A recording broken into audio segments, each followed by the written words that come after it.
ఓం సమర్థ సద్గురు సాయినాథ్ మహారాజ్కి జై.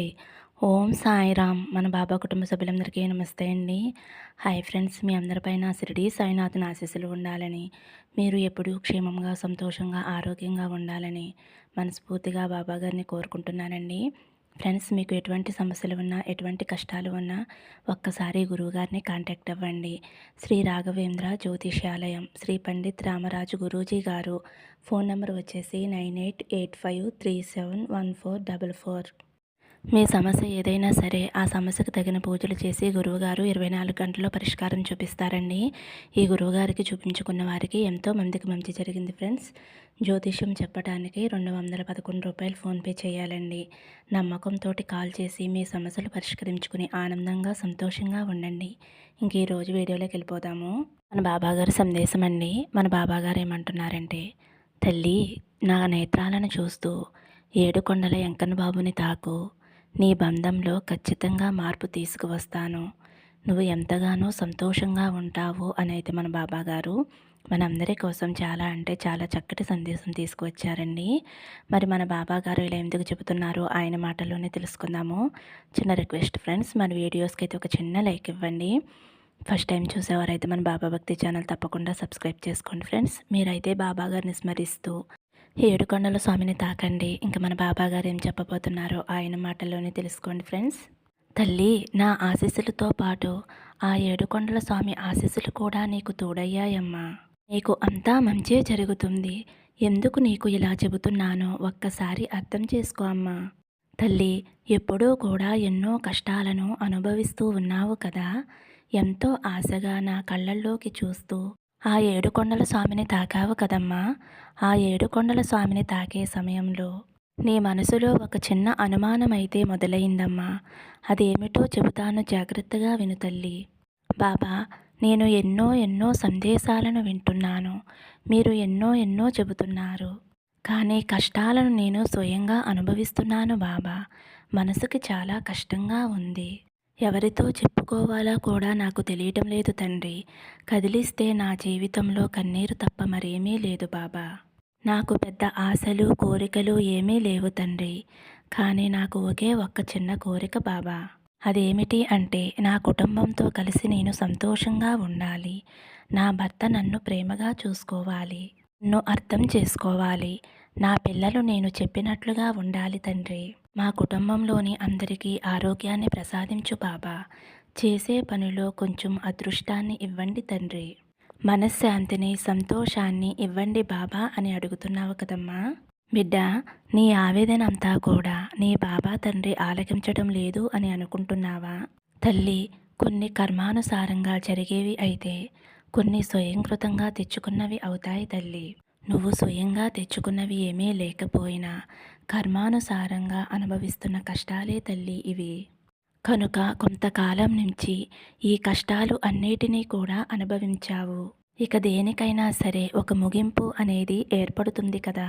అయితే తల్లి, నీ కష్టాలకు ముగింపు చెప్పే సమయం అనేది ఆసన్నమైందమ్మా. ఈ శుభవార్త నీకు తెలియచేయాలి అని ఈరోజు నీ బాబాని నీ వద్దకు వచ్చానమ్మా. అయినా కూడా నీ మనసులో ఏదో ఒక మూల అనుమానం అనేది మెదులుతూ ఉంది తల్లి. బాబా, ఇదంతా నిజమేనా? నా జీవితంలో మార్పు వస్తుందా? నా భర్తలో మార్పు వస్తుందా? నన్ను అర్థం చేసుకుంటాడా అని చెప్పి, బిడ్డ, నీ భర్త ఏదీ కూడా కావాలని చేసింది కాదమ్మా. నీ భర్తకి నువ్వన్నా నీ బిడ్డలన్నా ఎంతో ప్రేమ. కాకపోతే తను తిరిగిన గడియలు ఏవైతే ఉన్నాయో, తను చేస్తున్న స్నేహాలు ఏవైతే ఉన్నాయో, తనకు ఉన్న ఆశ ఏదైతే ఉందో ఇవన్నీ కూడా తనని కష్టాలు పాలు చేశాయి తల్లి. కేవలం ఒక మనిషి కష్టాలు పాలైతే కుటుంబం అంతా కూడా కష్టాలు పాలవుతుంది అని ఆ రోజు అతను ఆలోచించలేకపోయాడు తల్లి. అందుకనే ఇన్ని రోజులు కూడా మీరు కష్టాలు పడ్డారమ్మా. తల్లి, ఏదైనా ఒక పని చేసేటప్పుడు దీని వలన లాభం ఉంటుందా, నష్టం ఉంటుందా అని ఆలోచించి చేయాలి తల్లి. చేతులు కాలిన తర్వాత ఆకులు పట్టుకుంటే ఏం లాభం వస్తుంది తల్లి? నీ భర్త చేసింది కూడా అదేనమ్మా. ఇప్పటికైనా అతను తన తప్పు తెలుసుకుంటాను అనే మాయలోనే జీవిస్తున్నాడమ్మా. అయితే నిజానికి వస్తే అతనిని బట్టి పీడిస్తున్న మాయ ఇంకా తొలగిపోలేదమ్మా. కనుక నువ్వు చేయవలసింది ఒకటి ఉందమ్మా. అదేమిటి అంటే నా మీద నమ్మకంతోటి ధైర్యంగా ఉండటం. అతనిని పట్టుకు పీడిస్తున్న మాయను దూరం చేస్తాను. ఏదైతే అతనిని కమ్ముకుని ఉందో ఆ మాయ దూరం అయినప్పుడే సంతోషం అనేది నీ గుమ్మంలో అడుగుపెడుతుంది బిడ్డ. అదే కదా తల్లి నువ్వు కోరుకునేది. అయితే జాగ్రత్తగా వినమ్మా. అతను మారే సమయం అనేది ఆసన్నమైంది. అందుకే ఈ సందేశం నీ కంటపడింది తల్లి. భక్తుడు నుదుటి మీద ఎన్ని కష్టాలు రాశాడో, ఎన్ని సుఖాలు రాశాడో ఎవరికీ కూడా తెలియదు తల్లి. ఎవరైనా సరే ఈ భూమి మీద ఆనందంగా ఉండాలనే అనుకుంటారు. కోరి కష్టాలు తెచ్చుకోరు కదా తల్లి. అలాగని ఆనందాలు వచ్చినా కూడా కావాలని వాటిని దూరం చేసుకోరు.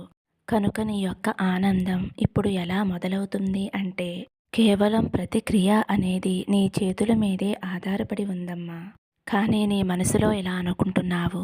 బాబా ప్రతిక్రియ అనేది నీ చేతుల్లోనే ఉంది అంటున్నారు. అయితే నేను ఇప్పుడు ఏమి చెయ్యాలి బాబా అని నువ్వు నన్ను అడుగుతున్నావు కదమ్మా. తల్లి నీకు శ్రద్ధ సబూరి అనేవి చాలా అవసరమమ్మా. ఇటువంటి కష్ట సమయంలోనే నీ మనసుని ధైర్యంగా ఉంచుకోవాలి. చేసే పనిని నువ్వు కూడా ఆలోచించి చెయ్యాలి తల్లి. ఒక పని చేసేటప్పుడు నీ కుటుంబం లాభపడుతుందా నష్టపడుతుందా అని ఆలోచించుకోవాలి బిడ్డ. అతనిలో మార్పు రావటం నీ నుంచే ఉంటుందమ్మా. అటువంటప్పుడు నువ్వు అతనికి నచ్చినట్టుగా ఉండటం అలవాటు చేసుకోవాలమ్మా. అదేమిటి బాబా, అతను అలా ఉన్నప్పుడు నేను ఎలా శాంతంగా ఉండగలను? నాకు మాత్రం మనసుకి బాధగా అనిపించదా? ఇది ఎలా సాధ్యపడుతుంది తండ్రి? నాకు ఆనందంగా ఉండాలనే ఉంటుంది. కానీ అతను చేసే పనుల వల్ల కోపం వస్తుంది తండ్రి అని నువ్వు నన్ను అడుగుతున్నావు కదమ్మా. దానికే తల్లి నేను నీకు మళ్ళీ మళ్ళీ చెబుతున్నాను. ఓర్పు కావాలి అని ఎక్కువ రోజులు సమయం కూడా లేదమ్మా. ఒక్క 7 రోజులు నువ్వు సహనం ఓర్పుని పఠించి చూడమ్మా. ఒక్కసారి ఓర్పుగా ఉండి చూడమ్మా. ఓర్పు ఓటమి ఎరగదు. సహనంతో సాధించలేనిది ఏదీ లేదు తల్లి. ఒక జీవితంలో మార్పు అనేది ఏ క్షణంలో ఎలా వస్తుందో ఎవరికీ తెలియదు. కానీ 7 రోజుల తర్వాత నీ జీవితంలో కష్టాలు అన్నీ వెళ్ళిపోయి సుఖాలు నీ జీవితంలో అడుగు పెడతాయి అని నువ్వు తెలుసుకోవాలి తల్లి. ఇప్పటి వరకు కూడా ఎన్నో రోజులు ఎన్నో కష్టాలను అనుభవించావమ్మా. ఒక్క 7 రోజులు గనక నువ్వు ఓర్పుతో ఉన్నట్లయితే నీ కష్టాలన్నీ దూరం అవుతాయి అని నువ్వు తెలుసుకున్నప్పుడు ఈ 7 రోజులు కూడా చాలా ఓర్పుగా ఉండటం అవసరం అని నువ్వు గుర్తుంచుకోవాలి తల్లి.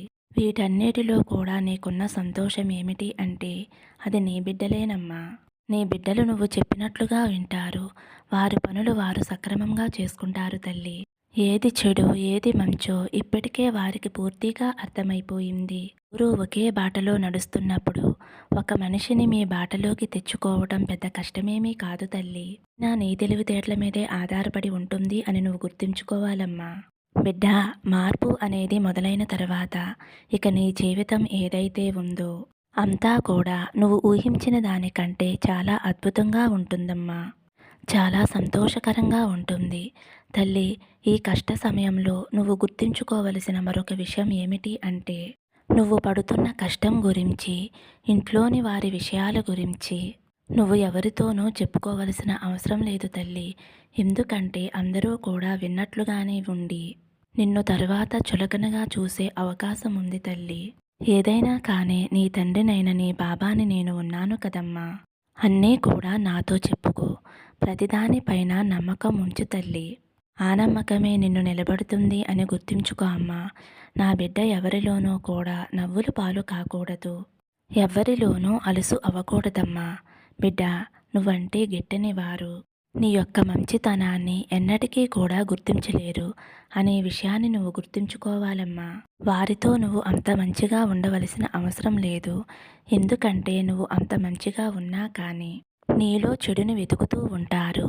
ఇకనైనా సరే ఎవరు పరాయి వాళ్ళు ఎవరు నీ వాళ్ళు అని నువ్వు గమనించి నీ యొక్క విషయాలు వారితో పంచుకోవటానికి ప్రయత్నం చేయమ్మా. అలా కాకుండా నీతో వారు చనువుగా మాట్లాడారు కదా అని అన్ని విషయాలు వారితో చెప్పకూడదు అనే విషయాన్ని నువ్వు గుర్తుంచుకో అమ్మా. ఇక్కడ కర్త కర్మ క్రియ అనే 3 కూడా నీ మీదే ఆధారపడి ఉన్నాయమ్మా. ఏదీ కూడా నా చేతుల్లో లేదు అని నువ్వు తప్పించుకోవద్దు తల్లి. ఎందుకంటే ప్రతిదీ కూడా నీ చేతుల్లోనే ఉంది. నీ చేతుల్లో ఉన్నదాన్ని ఎలా మలుచుకుంటావో, ఎలా సంతోషంగా మార్చుకుంటావో, నీ యొక్క తెలివితేటల మీదే ఆధారపడి ఉంటుందమ్మా. జాగ్రత్తగా గమనించుకో. నువ్వు ఏమి చేసినా సరే పూర్తి ఆశీర్వాదం అనేది నీపై ఎప్పుడూ ఉంటుందమ్మా. నిన్ను రక్షిస్తూనే ఉంటాను. ఎల్లవేళలా నీ కుటుంబాన్ని కాపాడుతూనే ఉంటానమ్మా. శ్రద్ధ సబూరితో ఉండమ్మా. నీ యొక్క మంచితనాన్ని ఎప్పటికప్పుడు రుజువు చేసుకుంటూ అలా ఉండటం అనేది చాలా ముఖ్యమైన విషయం తల్లి.